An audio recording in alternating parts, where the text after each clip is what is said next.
I'm Kevin Coleman. I'm Jeff Bell. And I'm Christian Williams, and this is the Footballguys College Football Show.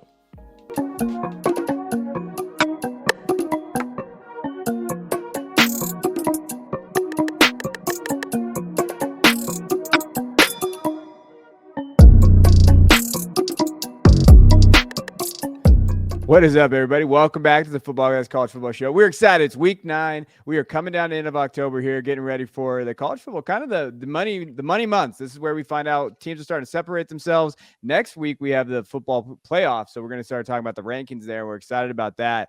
But you know what? It was a great week 8. I mean, there's a lot of fun games this last week, college football, and we got to start with our guy Syracuse and Clemson, man, Syracuse should have won this game, but they lost 27-21. I think the biggest story was DJU got benched in the second half with Cade Klubnik coming in, but then Cade threw 4 passes, 2 completions. Didn't do too much. They kind of ran the game. What were your takeaways from this game, Jeff? I think it's frustrating Syracuse's offensive game plan in the second half because you go into halftime up 21-10. You have Sean Tucker. One would think that you would want to rely on Sean Tucker there in the second half. He ran the ball twice, I believe. He had 2 rushes in the second half, and it was just a mess, really. And they let the game get away from them. They really controlled it in the first half. They were turning Clemson over, and really Clemson was out of their element. Clemson was able to play mistake-free football. Syracuse kind of I think maybe the moment got too big for them, and Clemson was able to make the comeback. Now the shift moving forward, moving to Klubnik, that's going to be interesting because I think that they were already playing with training wheels on despite having DJ Uiagalelei being a third-year starter there. Now they're moving into that new territory with a true freshman quarterback that they've already kind of been very conservative in the game plan. Are they going to open it up a little bit? Are they going to let this kid play a little bit? And if they do, could this be a different team coming down the stretch? But really, when you look at it, they've got through the most difficult stretch on their schedule. They're undefeated still. They're probably going to go undefeated, but this team is not pulling away from teams, and I think they need to be on high upset alert. Yeah, for what it's worth, though, they actually came back and said that DJU was going to start this week. And so they're not fully diving into the Cade Klubnik era, but they need to. Because my argument would be, despite the fact that Cade didn't come in and look great, I would argue that he sparked the offense, but he didn't really do that. They were able to kind of hand the ball off to Will Shipley. He was able to break a couple runs. And I think that was, a good thing for their offense, and it definitely led to that win. But I would argue what DJ Uiagalelei is at this point, and now you've put him on the bench. You have to imagine that kid's confidence is shot. His mechanics have been shot. This was obviously his worst performance, and I think, when we look back on, well, why did DJ Uiagalelei transfer to a group of 5 school? I think this is going to be the moment we look to where I think Cade's going to end up coming in this week as well, or after their bye week. And then after that, I guess we're going to see what happens. But yeah, I don't know what the upside of this team is because even with Cade in there, they didn't look that good. Syracuse should have won this game. But did you hear Dino Babers after the game? And he said that Clemson's defensive strategy was to get Garrett Schrader to run the ball on their RPOs and the read options. No shit, Dino Babers. What do you think they're gonna do? No, I want Sean Tucker to run the ball. At some point, you got to get Sean Tucker involved in their offense. 5 carries is a fireable offense with Sean Tucker. It's fireable, especially in the second half when your offense is going. Garrett Schrader ran the ball 21 times. That is, you can't win like that. You're just not going to do that. And Clemson's defensive line is one of the best in the country. We've said it on this show a million times. And they were coming after guys, and they were coming after Schrader. And they were making mistakes. They had so many opportunities to win this game. And I know there was some questionable calls, and I even tweeted out, I said, "Hey, ACC officials, man, you got to love it." But you had a like Jeff said, 21-10 lead. You didn't score in the second half. You didn't get your best player involved in offense. I don't know what to tell you, what you expected from this game. Your defense did everything it possibly could to do these things. And shout out to Will Shipley, though. 27 carries, 172 yards, and 2 touchdowns. He looks very good, and people still hating on him. And I think the one elephant in the room for Clemson, though, when you look at their schedule, there's really nothing on that schedule. South Carolina at the end, there's really nothing there. They don't have a receiving core. They don't have any dudes that can create separation and be a game breaker. And that's weird for Clemson. Like, you're used to seeing guys on the outside and guys that can create separation. Nagata can't do that. I mean, Bo Collins has had offers the last 2 games. Like, where's he been? Antonio Williams can kind of separate, but he got shut down in that game. They just don't have a receiving core.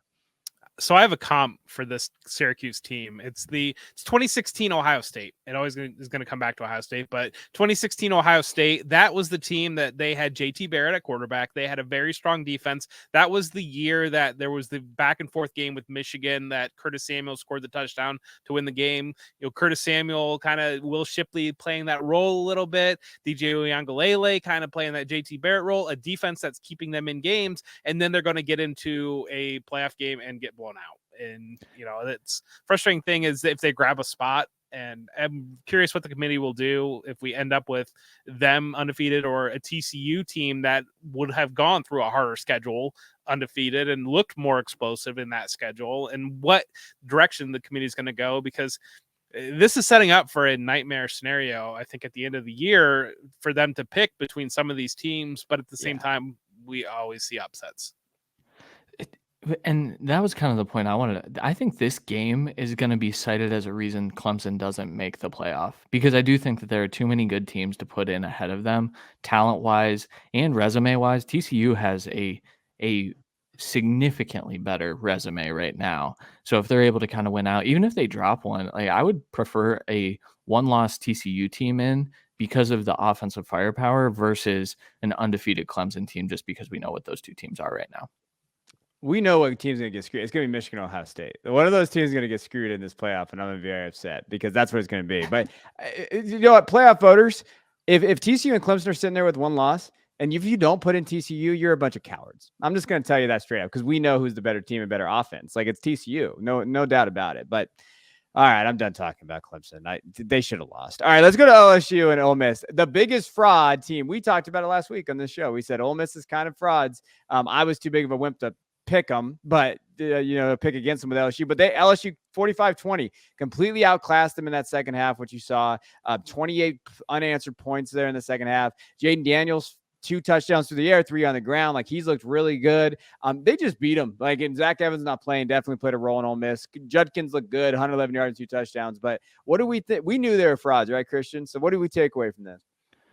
Yeah, I think the main thing is this is where SEC teams can get themselves into trouble, is kind of loading up the front of their schedule with not very good teams and then setting some high expectations against what is a really good LSU team. When we look back at this LSU season, and we're going to talk about LSU in a little bit, but they have one bad loss that's actually to a pretty good team in terms of what they were at the time. And not much after that, and they haven't really been recognized as such. I think there's some Brian Kelly stink on that team. Even the recruiting videos from the offseason probably are lingering on LSU. But yeah, Ole Miss, ultimately they hadn't played anyone, and I don't even know if LSU is someone. I just think that when they were gonna face an offense that could put up some points, Ole Miss was gonna give up a lot of points, and then you compound that with Zach Evans being out. Ole Miss requires a 2-back system and their quarterback running. They want 3 guys in the rushing attack. They only had 2 in this game. It really hampered what Jackson Dart could do. And we talked about Jackson Dart a little bit last week. That's why I was hesitant to bring up that we've been high on him. He still has some growing to do, and we kind of saw a little bit of that in this game. They have a stud in Judkins. If they had Zach Evans in this game, I think it's closer, but I still think LSU wins because right now I think they have the better football players. Yeah, I mean, they closed this game out. Ole Miss was up 17-3 in the second quarter of this game. LSU closed this game out a 42-3 run to really just kind of pull away from them. I think a lot of the story on LSU's season was written that first game was a primetime island game on Labor Day weekend on Sunday night. Everybody saw that game against Florida State, and that really kind of that frustratingly embarrassing loss, missing that extra point to lose right at the end there. And then I think they got blown out against Tennessee, but I don't think people quite appreciated what Tennessee was at that time. That was before they had knocked off Alabama. But this LSU team, they controlled this game. Obviously, they controlled the Florida game, beat Florida by double digits. They handled Mississippi State. Mississippi State's a decent enough team. So I think this team is a team that, people kind of were looking at coming in. They've lost 2 games now, so their playoff hopes aren't going to happen. But reality of it is, and the crazy thing right now is LSU and Ole Miss both can, well, Ole Miss less so. LSU controls its own destiny in the SEC West. If they beat Alabama, they're going to the SEC title game, and they have a bye this week, and they're playing Alabama. So, I mean, win one game there, and things could get real interesting at the end of the year. And, you're writing off an Alabama team that was kind of talked about as being the team of destiny coming into this year.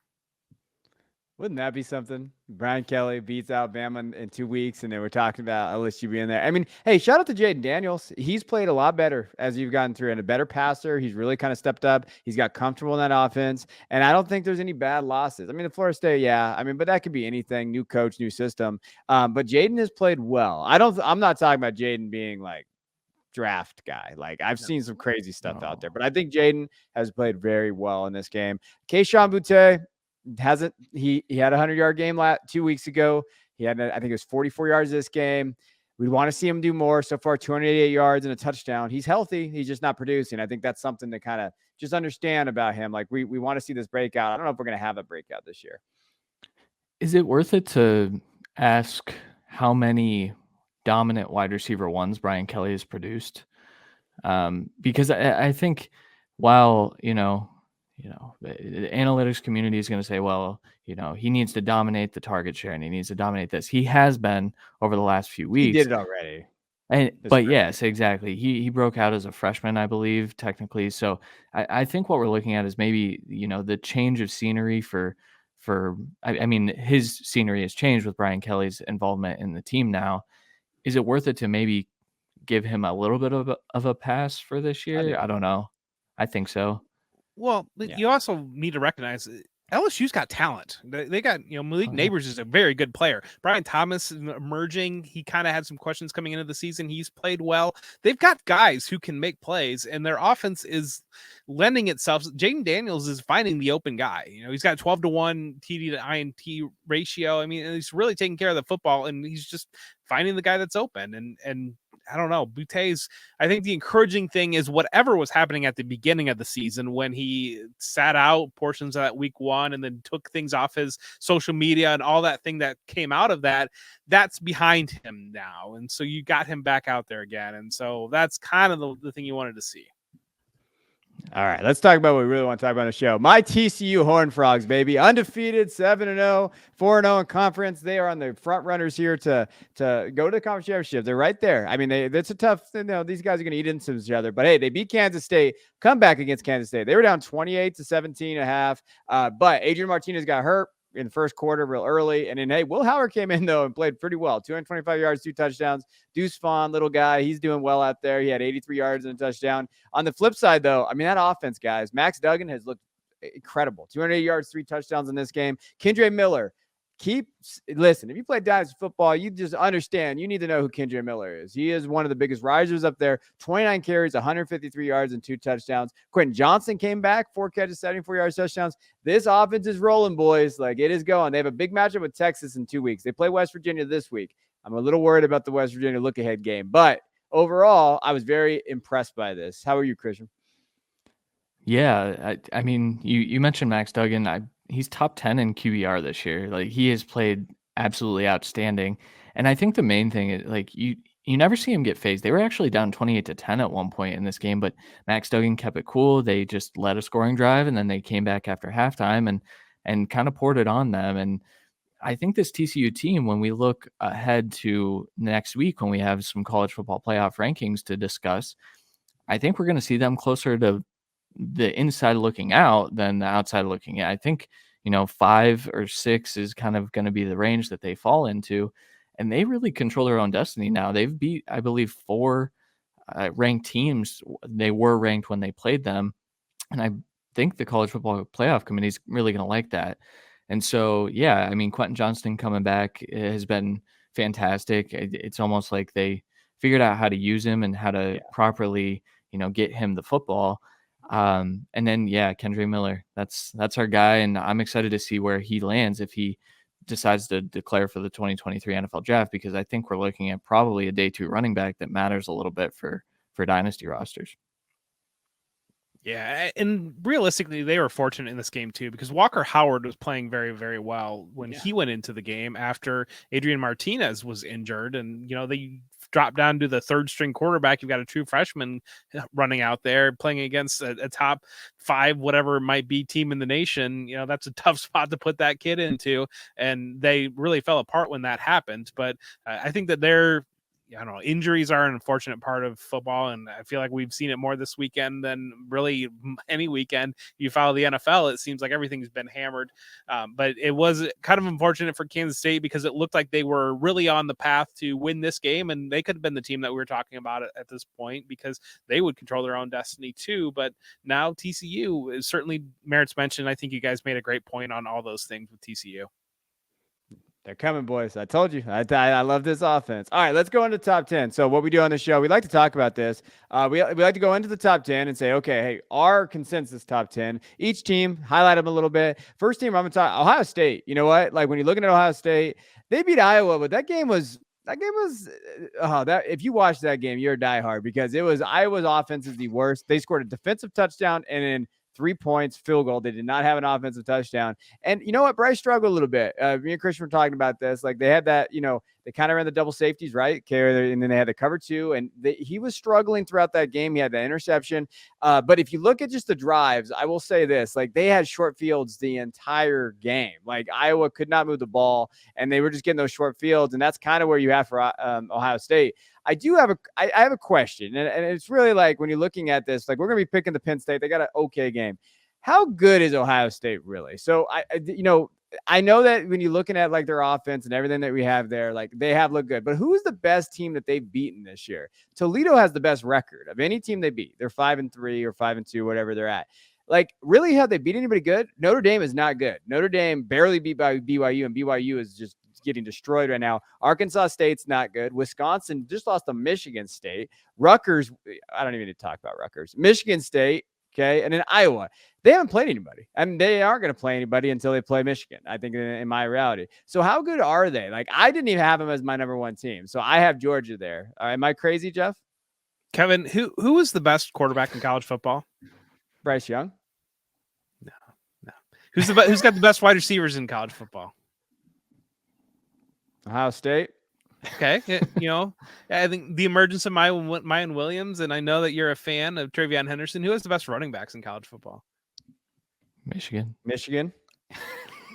Yeah, I think we know where we're heading here. I think that this is a pretty good football team. And yeah, they I don't know. This was one of those games that you watch this game, it felt entirely just jointed, and it felt like it was funny for me. I was running out in the family and everything. I turned the game on. It was 7-3. Iowa had just scored a defensive touchdown, and the announcers are talking about how Ohio State just looked completely shell-shocked and they're not prepared for this. And Iowa's defense is really dictating things. And I'm looking at it, and it's like 2 minutes into the game. Like, what is happening here? What are you talking about? Like, is CJ Stroud injured or something? And then they won 55-10. And I don't know. It's just, I'm just saying that it's, I think this is a team that can turn it on in spurts, and this defense has certainly looked very, very much better than last year. You go back to last year's team, they didn't have to be playing anybody, and they were giving up big plays in the defense, and the defense has really erased that. And I think that's one of the things that we were very comfortable with the offense last year. And now the fact that the defense has erased those big plays that they were giving up to literally anybody that they were playing, that speaks volumes where this team is sitting right now. You have the emergence of JT Tumalau, you have the emergence of Jackson Sawyer on the defensive line, and those guys are playmakers that are really dictating things up front. You're just getting a lot better play than you were getting out of the lines last year. This is an excellent team. Shout out Tommy Eichenberg in that list of improved players as well. They are a very good team. I'm beginning to get a little more concerned about their lack of ability to run the football, because we had seen it a little bit with Travion, and then they put mine in to maybe get a little more power running style. Yeah. But they could not move the ball on the ground versus Iowa. And so I think when you bring that dynamic in, good teams have to be able to run the football.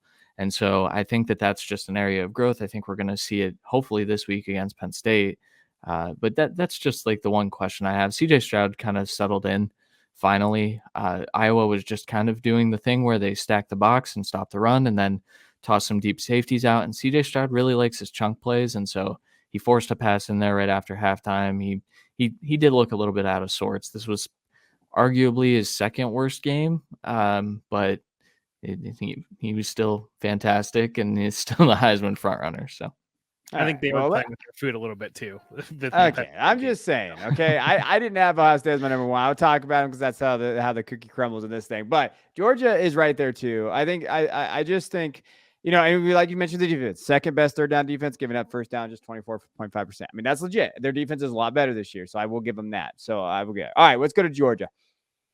Yeah, Georgia bye week last week. They play the world's largest outdoor cocktail party, if it's still called that. But this show will always call it the world's largest outdoor cocktail party against Florida this weekend.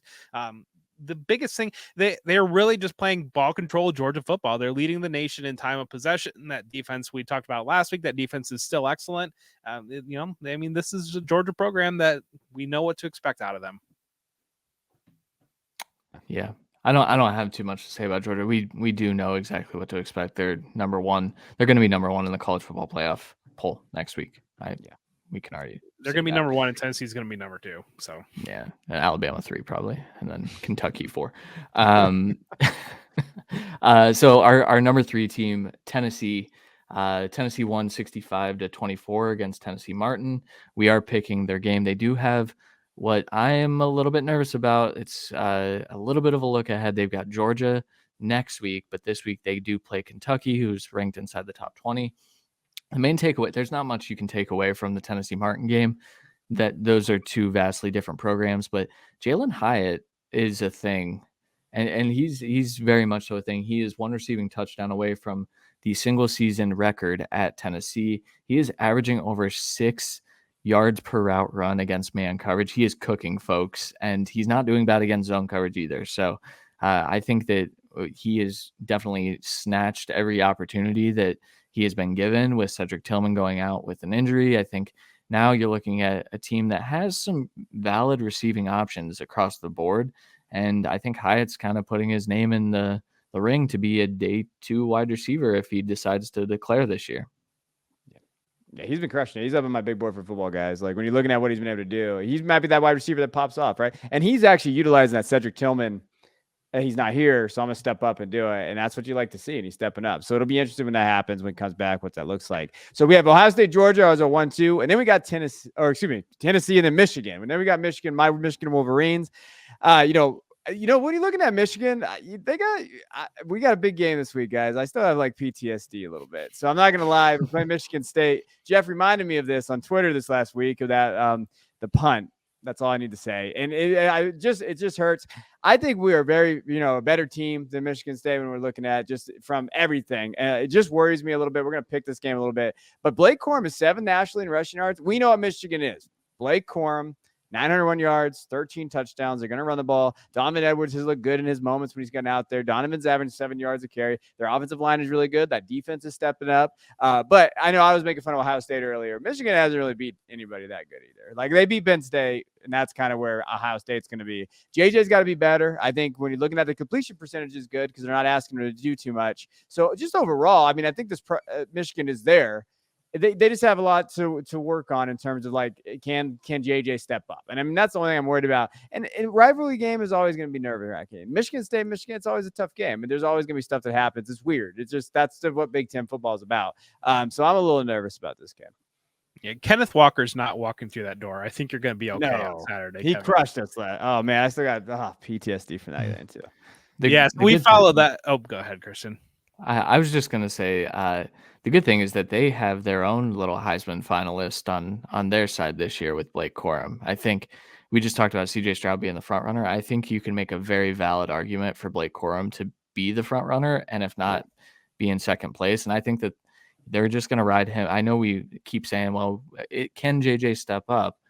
Doesn't matter when they're able to move defensive lines in the way that they do and Blake Corum shoot through for 8 million yards a game. I don't know. I feel like that's a pretty good strategy to winning if you're able to do it, right? Yes, we follow that up. Next is Clemson. We've already talked about Clemson pretty extensively, at least more than what Clemson deserves. They had a win over 27-21 over top 10 Syracuse. They have a bye this week, and then they are second nationally in blocked kicks. There's really not anything interesting statistically about this Clemson team. They're just kind of there winning these games by close scores. Yeah. Yeah. Did you guys see that Joe Klatt thing talking about if they were in the Big Ten East or SEC, they wouldn't be what Clemson is, and he kind of pissed some Clemson fans off. I mean, that's a real thing, right? Like this has been the exact same program the entire time. They just found Deshaun Watson and then Trevor Lawrence. That's it. They've been the same program going back. They are the same Clemson that would go 10-2 every single year when they had Taj Boyd, whoever else, find a way to lose a game. They just had Deshaun Watson and Trevor Lawrence, and that's it. Taj Boyd, Kelly Bryant, all the great quarterbacks of Clemson. That's when DJU falls into that category as well. Yeah. We'll see where Cade lands, probably in that same bucket. Next here at number six, we have Alabama. Alabama won 30-6 against Mississippi State. They have a bye in week 9. The cool part from this game was two brothers that are on opposing teams got on the field together, and they were super. Shaz Preston and I forget the other brother's name. Preston. What is it? Yeah, the last name Preston. I do know that. But the reason Shaz was maybe on the field, it was a blowout at that point, but Alabama is having a very non-traditional year with their wide receivers. They don't have a single wide receiver averaging over 50 yards per game, including Jahmyr Gibbs on the receiving end of things. In contrast, last year they had Jamison Williams average over 100 yards a game and John Mechie averaging 87 yards per game. So this Alabama team is vastly different, which is probably why they had a loss and why we're not talking about them more heavily in the top 4, despite them being Alabama. So I'm intrigued to see how they do against the bye week this week. I think they're going to win. Who do you think is their best wide receiver? Brooks, Burton, Prentice, Holden? Like, if you had to throw anybody out there, who do you think their best wide receiver is? Jahmyr Gibbs, but Ja'Cory Brooks, I think, has the highest ceiling, and I think that he has started to develop a little bit. And I think next year we're going to be talking about him as a really talented receiver. Right now, I think he's good, but inconsistent. I like Kobe Prentice too, right? Like, I actually like that kid. I like Bond too. I think we'll be talking about Bond more next. I think next year I could see be Brooks and Bond and Prentice working in there too, and that's going to be the guys that I think when you're playing C2C or whatever you might be playing, that's going to be the guys you want to get. It's so funny because Prentice, Bond, and JoJo Earl, I feel like are all the same dude when they're running out there. Like Bond's a little bigger, but like those guys that are just kind of having that area. But it's weird. They don't have that. They missed on Jermaine. They swung and missed, and that's really where we're at with those guys. Like once they missed on him, they were going to be really lacking. And Tyler Harrell, I guess, is coming back, but I don't, he's out there. All right, let's go to TCU. So I'm gonna jump over to TCU.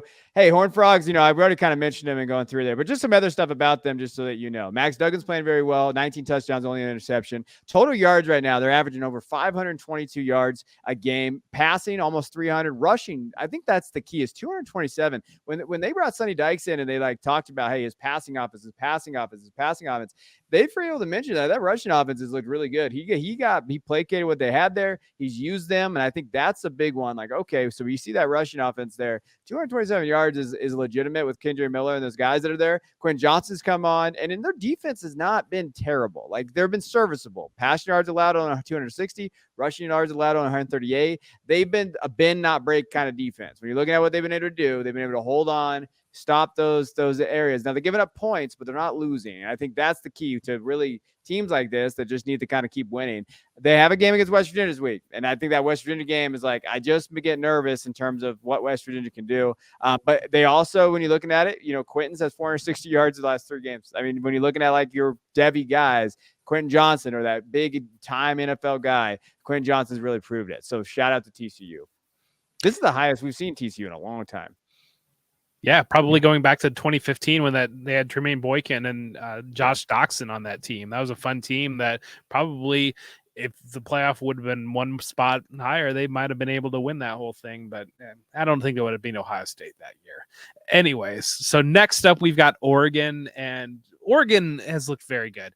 Oregon, they had that opening loss to Georgia, and they kind of got undressed to Georgia, and this is one of those that if they had opened with literally anybody else, they might be in a very, very different conversation at this point. But they looked very good against UCLA, winning 45-20. That offense looks very innovative, and it's a lot of fun.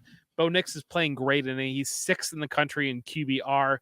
They've got Cal coming up, and it's a 17.5-point game. We're not going to pick that, but Oregon traditionally has struggled going into Cal, and I don't know that Cal is a good enough team to beat them, but that has been a house of horrors for them in the past, and so that might be one that you might be a little bit surprised. It might be a little bit closer than what you kind of expect.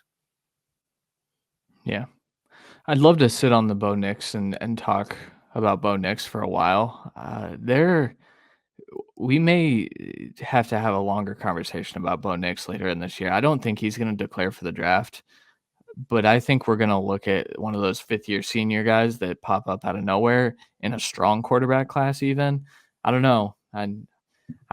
He's got tools, and they were fully on display this week.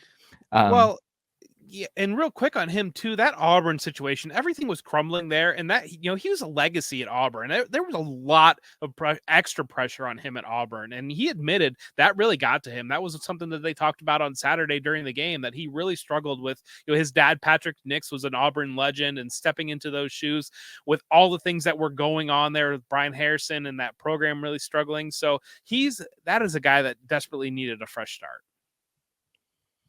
Yeah. All right, next up we have Oklahoma State. Oklahoma State beat Texas 41-34. It was a windy game. Quinn Ewers played probably the worst game he'll ever play. It was pretty atrocious, especially in the second half. They get Kansas State this week. It's pretty much a pick 'em. It's 1.5-point spread right now. I believe we're picking that here in a couple minutes here.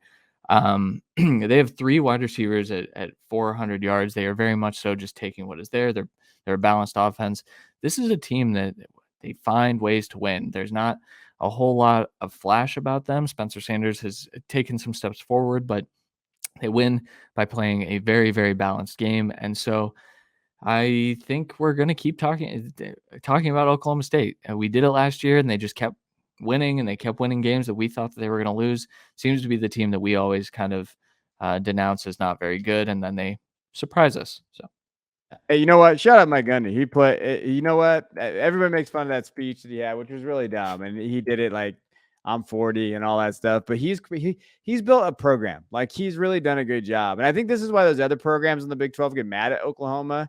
And Texas, because they're like, oh, you're leaving, and you're like, we built things here, and I think they have. I think there's better programs that have built sustainable programs. They don't have the brand, and I think that's the problem with Oklahoma State and these teams. But hey, shout out to Gundy, he's done well. All right, last guy to round out top 10, last team, and there might be a little controversy in this one. We went with LSU. We went with LSU here. And I know where they're ranked right now. They were unranked last year. They popped in, but they look really good. 6-2, 4-1 in conference. We've already kind of talked about them in verbatim, but Jaden Daniels, 12-1 touchdown interception ratio, 9 rushing touchdowns with what we've seen. Like, he's done very good. He stepped up. So just from a quarterback standpoint, they've looked good. And I think, you know what, based on that schedule and stuff, where they're going to play themselves into the top 10 if they beat Alabama in 2 weeks. I'm a big fan of LSU. I like that top 10. I know Christian at USC. Would you rather have USC here, Christian? I would, but my thing is, I think we kind of foresee the third loss for LSU. So I guess when I put my rankings together, I kind of look ahead to where they might be at the end of the season. That's kind of what I'm trying to do, is rank how I think it'll finish. I think USC's got a better path to land inside the top 10 is all. Yeah. I just Wake Forest. No, I'm not putting UCLA, like Penn State. Like, those are teams that, like, I think USC would be the only one that's close for me, but I don't mind putting LSU in there, giving them a little love where they're at. All right, let's go into some of the spotlight matchups for next week. Ohio State at Penn State. Jeff, scale 1 to 10. How worried are you?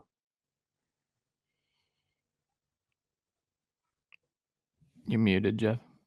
You're muted, Jeff. I don't see Ohio State losing this game. But that being said, I know how this game goes every single year, and I could There you make go. I a love video it. right now. I'll tell you, you can just say this for the third quarter. I cannot believe that these refs are not calling holding in this game. I don't understand what is going on with these Big Ten officials. It is obviously happening on one side, but it's not happening on the other side. There's pass interference all game long, and Penn State has gotten away with holding these guys down, and this is absolutely ridiculous. There, you can use that for Saturday and just play that in the third quarter, because I will tell you that's exactly how this game goes every single year. I think that it's Penn State's kind of dismay a little bit that they moved this to a noon game. I think if this had been a night game and a whiteout, that might have been a more difficult situation. It's an interesting number here that coming into this game. I don't know. This is the same game every year, where if Ohio State plays their best game, they should do exactly what Michigan did to Penn State, or this should be a 55-10 rollover game. But for some reason, it's just always much, much closer than what you expect. I just want to know when we're going to get the Ryan Day dud, where he fails to adjust in time. He has done a really good job at adjusting in the second half this year. I think there's a world in which Penn State puts some pressure on him to make an adjustment, and I hope he makes it in time. I think that there's also a world in which we see Drew Aller play a little bit in this game, which I think would benefit Penn State. But, I guess we'll see if James Franklin makes the right decision. He doesn't tend to normally. Well, the Ryan Day dud is coming 11/26, so you can just wait for that bad boy because it's coming. That. But what I would say, I think you have Franklin though. Franklin is just he's not going to be able to. He can't outcoach Ohio State. He always plays he plays the tie. He plays for field goals. He does things that you shouldn't do against Ohio State. And even though they came off that win in Minnesota, it takes them time. So we dove into Penn State. I dove into Penn State this week, and we had a podcast where I talked to about it. Their drives are sustained through their rushing attack. Well, that might not be necessarily the easiest thing with Ohio State. They're only averaging 90 yards, allowing 90 yards rushing. So Singleton and those guys, Katron Allen, are really good, but are they going to be able to establish that run to where Clifford doesn't have to go make plays? If Clifford's trying to make plays, this game's over in the first half. It's not even going to be close. So if Ohio State can shut down that rushing attack, it's over. I don't see how Clifford can go win this game. And if Clifford can go win this game, you shake his hand, you say, well, that was one of the best games you've ever played in college football, because it's not going to happen in that way. There is too many things that have to go right. I think it's funny though, when I was looking at the spread, the spread started at 12. Now it's 15.5, 16, 16.5, all that money, man. If you got Ohio State early at 12, good job for you. Yeah. Wait a minute here. The Ryan Day dud. Ryan Day has been the coach for 3 seasons. They have lost 4 games in 3 seasons. One of them, the Clemson game, I don't know if you can call that a coaching dud. I don't even know what happened there. That was just a nightmare. And then the SEC officials got involved there. That game was the fishiest game that I probably in the last 5 years that has occurred across college football. Now, they lost to Alabama after they were the only team that was testing for COVID, because somehow half the Buckeyes were ineligible for COVID, but not a single Alabama player got COVID the entire season. So somehow they were playing half their squad against Alabama in the championship game that year. And then last year, yes, they lost 2 games. They lost to Oregon and they lost to Michigan. They couldn't stop the run all year long. That was a systemic problem. They completely overhauled their defense. They brought in Jim Knowles, the winner of the Broyles Award, the best defensive coordinator in college football, and he's solved those things early. So let's just chill a little bit on the Ryan Day dud here. You act like this guy's out here just not game planning or whatever else is going on. It's the most ridiculous thing I've ever heard in my entire life. Kevin, this is the guy that said he wasn't sold on Ryan Day about 2 months ago. Right? I'm gonna say it on the pot. Ryan Day is the most overrated coach in college football. 100%. He is. He is. I don't care. I'm not. This isn't even a Michigan take. This is a straight college football take. I think he was born on third base at Ohio State, and that's where he's been, and he has not gone over that. In a world where Lincoln Riley exists, no. Lincoln Riley is a 10 times better coach than Ryan Day. All right. We've got 2 more games. All right. I'm sorry. That is incontrovertible. I can't believe you just said that. All right, Kentucky. Okay, Kentucky and Tennessee. Okay, so what are we talking about? All right, yeah, this is what we're talking about. Number 19, Kentucky. Not sure what they are what they are. Will Levis, he's coming back this game, I believe. So he'll be back out there. Tennessee is here. Obviously, rivalry game. Obviously, Kentucky, Tennessee is always a fun thing. Kentucky's not that great this year. Will Levis has been okay. I think they've had a lot of injuries in that receiver room. Chris Rodriguez came back and hasn't done too much there. That Tennessee offense is rolling. And like, do you see it any scenario, Christian, where this is a game? Yes, I do, because I think that Tennessee, there's a major, major look ahead aspect to this game because Tennessee gets Georgia next week. And so I think these are the types of games that even the best teams can overlook, and especially with the spread being that wide, I think Tennessee's going to have to come out shooting very early. Hopefully they do, but I think Will Levis is the key. Obviously, Chris Rodriguez came back. He's been running the ball very effectively. I think that this game specifically has to be Kentucky saying, go throw the ball to the freshmen that are really good and win us the game, because that's how they're going to have to stay in this game. Yeah, and I don't know. Kentucky's hard. Like, I feel like they've been unfairly written off a little bit. That was a really close game that they lost to Ole Miss. Then the follow-up game against South Carolina, they didn't have Levis in, and they weren't able to complete a pass there. And yeah, that was an upset. But South Carolina's a good football team. South Carolina's sitting there at 5-2, and they're kind of hanging out under the radar. They're not that good. They're 5-2 in the SEC. The SEC. Mr. Rattler is not doing. He's not good, but the team is good. Okay, players. That's fair. You know, I saw you tweeting this week about South Carolina players. So Marshawn Lloyd, not Spencer Rattler. You see me tweeting about Spencer Rattler, you might fire me or go give me a job at PFF. All right, so let's roll over to the third one. Florida at Georgia. We've already kind of went over this game and talked about it. I don't know, man. Like, Florida, what is Anthony Richardson? Where are we at? Montreal Johnson's looked okay this year. Georgia should win this game. I don't see. The only way is if like Stetson really struggles, but he has can you believe Stetson Bennett has 2,000 yards passing? That is an incredible number for me for Stetson Bennett. Like, but he only has 7 touchdowns. Like, it's such a weird like discrepancy in that offense. They've been struggling. You know, Georgia has struggled at times, but you know, I feel like they're the best team. I think they come in motivated in this game. This is one of those, like, they're not going to play down. The spread is 22.5. That's such a massive spread for this game. That's one of the biggest spreads I've probably seen for a Georgia-Florida game. Maybe last year was a little worse. But I don't know. What do you think of this game, Jeff?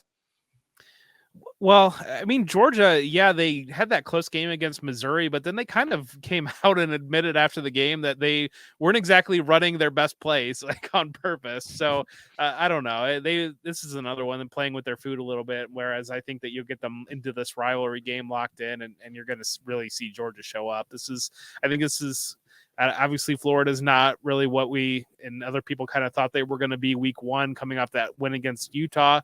Now, going into this game, I don't know. You're just going to see Georgia pull away, I would have to imagine. Yeah, Florida won't be able to score.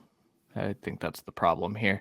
You have to score to beat Georgia now. That's the world we live in with the Stetson Bennett era, you know. Dynamic offensive threat, Stetson Bennett. But it's true. You have to score, and I don't think that Florida – I think Anthony Richardson's in for a tough game, another tough game. Yeah. Yeah, I just don't, the defensive schemes, and I just don't know if Anthony can do it all by himself. And, you know, there's the other thing with Florida. They don't, like, Shorter's looked okay. Shorter's funny. He's a big play, 18 catches for 405 yards. So that's an incredible line, what he's been able to do. But even then, like, I don't know, like, they've just kind of, they don't have the firepower. They don't have the dudes. Like, they just don't have it in this area. All right, let's go to the games. So we're going to go through some games. We start off with the sportsbook rundown, where we're going to run down through our game picks, and we'll go from there. Yes. So in the sportsbook rundown last week, Jeff and I tied at 6-3, and Kevin was 4-5. If this is your first time watching the show, we play 3 games. The winner of each game gets a chip. So that means that Jeff and I split the first chip. I will say Jeff has the bragging rights right now. He's 43, 28, and 4 on the season, and Kevin and I are tied at 39, 32, and 4. We're first doing good, though. I want everybody to point out that is a legitimate, like, numbers there. Like, against the spread, you can tail us. Like, we're not doing bad here with game picks. Yeah, it's been pretty good. This week I feel like there are some tough games on here. So the first one we're picking, Ohio State, 16.5-point road favorites at Penn State. This is a noon game. Jeff mentioned how that might matter. Kevin, where are you going with this one? It's tough for me. I'm not gonna lie, but I'm gonna take the most overrated coach in the Big Ten. I'm gonna go Ohio State. Jeff? All week long, or like leading up to this, and my rants and notwithstanding, I've thought to myself, like, don't take Ohio State because this is going to be a closer game than the number. It always is. Don't do it. I'm still doing it. Take the Buckeyes. Okay. I'll take Penn State to cover. He always does this. Christian always takes the underdog at 16.5 or higher. Like, he'll always take that underdog. A big number. It's a big number in a game that I think Jeff has highlighted really well. It tends to be closer, even if it shouldn't be. Next one, Oklahoma State at Kansas State. This line is 1.5 currently in favor of Kansas State. Jeff, where are you going with this one? I'm going to take Oklahoma State. I think Oklahoma State, they're just the most experienced team in the Big 12, and I just don't think they're going to, with all the quarterback concerns around Kansas State, we don't know who's going to play quarterback because Chris Kleiman doesn't know who's going to play quarterback. I'm going to take Oklahoma State here. Yeah. Okay. This is how you get like teams that you can't read, like in college football. Both of these teams, I don't know how to read either one of these teams. Like, I don't know how to read them. I'm going to go Oklahoma State because I don't know what about Martinez's health. I don't know. I'll go Oklahoma State. Yeah, I'm going to also take Oklahoma State in this game, just for the reasons. I think we've discounted them consistently on the show, and I just feel like they continuously prove us wrong, which means this week Kansas State's for sure winning this game. Triple hex there. Yeah, for sure. Next one, Cincinnati at UCF. UCF is favored in this game by 1 point. I am going first. I picked against Cincinnati last week. It worked out. They only won by 2 against SMU, but I'm taking Cincinnati this week to win at UCF. Jeff, where are you going? I got to ride with Cincinnati here. I picked against them, and same thing as you, but I think that Cincinnati wins this game. Well, I picked Cincinnati, and they screwed me last week because you didn't go over it. But I'm going to pick Cincinnati because UCF just lost to East Carolina 34-13. I have a hard time seeing them bounce back in this game. I think Cincinnati's a little better. Yeah, for sure. All right, next one, Florida versus Georgia. Georgia is 23-point home favorites at this point. Kevin, where are you going? Man, 23 is a big number too on this game. I'm going to go Georgia minus 23. Sometimes you got to walk into the numbers a little bit, and I don't think Florida can score 20 points against Georgia, so that makes 23 a lot more coverable. If it's it's 10, you cover it in 35. So I'm going to take Georgia. I am also going to take Georgia for the same reasons. I just don't think they can score. Kentucky at Tennessee. Tennessee is 13-point home favorites in this game. Jeff, where are you going with this one? I'm going to give me Tennessee. I don't know. I think it's going to be a messy game. I look ahead factor and all that, but 13, 2 touchdowns covers it on Tennessee, and Tennessee is covered consistently all year long. Yeah. Kevin? Tennessee. I'm on a Tennessee train. I think Kentucky's overrated. Pick Kentucky to cover and lose. I just think the Will Levis, baby. Factor. You can't take away Will Levis. That's your guy. He needs to start having some moments, I think, and I think this could be a moment. Michigan State at Michigan. Michigan is 23-point favorites at home in this game. I am going first. I am taking Michigan in this game. But my argument for Penn State is the same I would have for Michigan State, so I'll split the difference. I'll take Michigan. Jeff. Same thing as Florida, Georgia. I think maybe in a little extent, I just think Michigan State's a bad football team, and Michigan covers. I'm gonna take Michigan State. All right, big number. Hex them. Big number. I don't want to hex them either. So there's a little area in here. Like realistically, though, I'm gonna keep Michigan State pick. We've seen Michigan State do this before. If they get some momentum and like, let's say they score some bullcrap touchdown that gets tipped or something like they always do in this game, and then then they're talking about it. JJ throws a pick. Like, I could see some realistic scenarios where it's under 23. Yeah, for sure. All right, last 3 speed round. First one, Pittsburgh at North Carolina. North Carolina is 3-point favorites. Kevin, where are you going in this one? Give me North Carolina. Pittsburgh. I will take North Carolina. Next one, USC 15-point favorites at Arizona. Jeff, where are you going with that one? USC. Kevin? USC.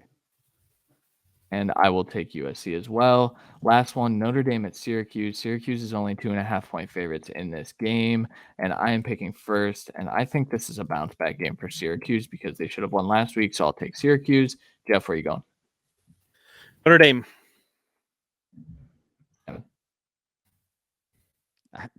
This is such an ugly ass game. I gotta hate these games are so tough to pick because it's just Syracuse should win. I'm gonna pick Syracuse because if they can actually offensively go, they're gonna be fine. Notre Dame cannot stay with them offensively. So Dino, stop, just use your best players. That's all you have to do.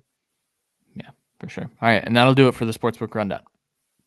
All right, let's jump over to Prospect Poker. So we're going to play poker on the screen. We're going to have some fun. While we do that, we're going to tell our listeners some prop bets that we like, over and under. We're going to go through the overs first, and we'll go from there. Jeff's 7-9 in the year. I'm 7-10. Christian's 8-7-1, and we'll go through there. I don't know how I'm 7-10. That math doesn't seem to add up for me, but hey, it's okay. We'll just roll with it. I don't trust Jeff here. He's an accountant. All right, Christian, where are you going with your over?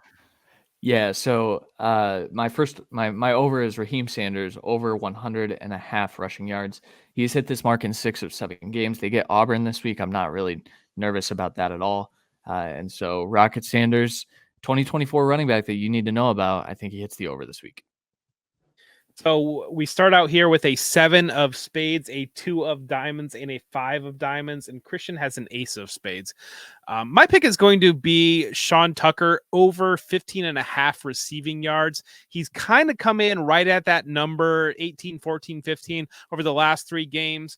But Syracuse knows they need to get him the ball, and I think that this is going to be a make sure to feed your guy type game. And so Sean Tucker is going to go over 15.5 receiving yards. And I've got a 7 of clubs. So I'm sitting here on dual sevens right now. All right, I'm going to go Zay Flowers, wide receiver for Boston College. He's looked really good this year for Golden Eagles. I like him. They're playing a UConn team that's been playing better, but I do think that offensively we're going to see that uptick. We've seen an uptick in targets for Zay every week.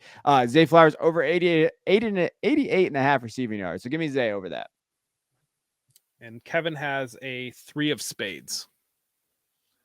All right. My under this week is Anthony Richardson, under 168.5 passing yards. He has missed this mark in 4 of 7 games. And when you add the Georgia defense into that equation, I feel as though he will have missed this in 5 of 8 games when it all is said and done. So Anthony Richardson, like I said, probably going to have a rough week, unfortunately. Christian has a jack of spades. My under is going to be Jalen Noel from Iowa State, and they're playing against Oklahoma. Oklahoma struggled for a little bit, but they got things figured out a little bit last week, and I think that they are going to continue on that, and I've got them with a queen of spades on mine. All right, well, I'm going to pop over Sean Clifford, our boy from Penn State, under 13.5 yards, rushing yards. Like, I'm under that on the rushing yards. I think defensively, Ohio State's going to kind of go after them, and I think that he's going to get negative yards and sacks and those things. I don't see him being able to get on the outside with the athletes that are out there. It might be a fluke play, but I just think that overall it's going to be under 13.5 yards. A king of spades. That means I won, and so we split the first one, and I won this one. That means we play a little bit of blackjack here. Now, the way we play blackjack is we ask trivia questions. When you hit, you get it right, you get a good outcome. You get it wrong, you get a bad outcome. And Christian leads us off, of course, with a blackjack.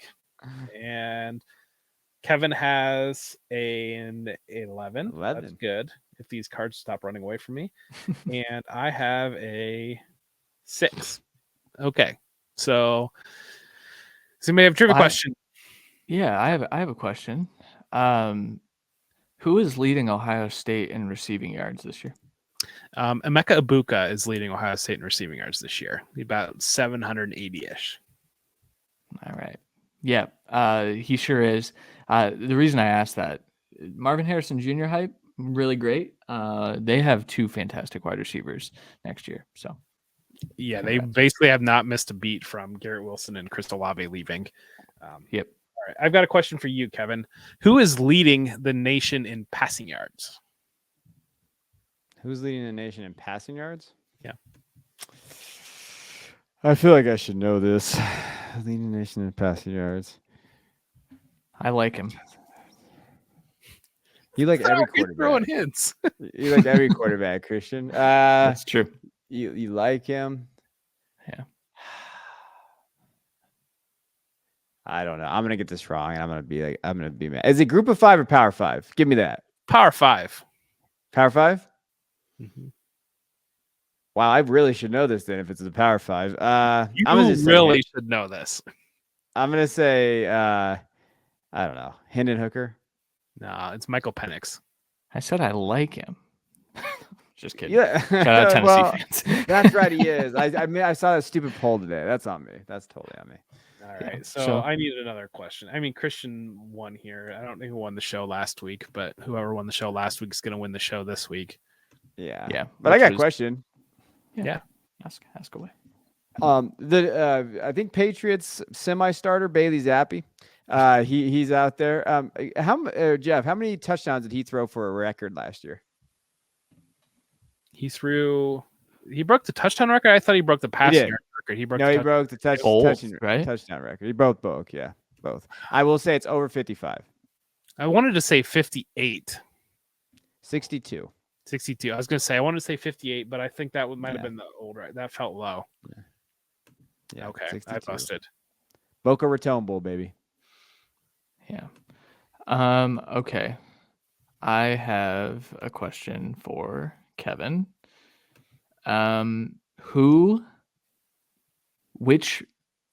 Name the leader from Power 5 schools in rushing yards per game? Rushing yards per game. Zach Charbonnet. No, but that was a good guess. He's in the top 10. It's Chase Brown from Illinois. Nah. A He's got like big draft right now. 75,000 carries too. That guy. Yeah, for sure. All right. All right. Well, I lost. You Christian lost. won. So, all right. Well, we're all done with that then. Christian won that game. Who won the show last week? I think it was. That's a great Christian. question. It No, was I did Christian, not. Christian.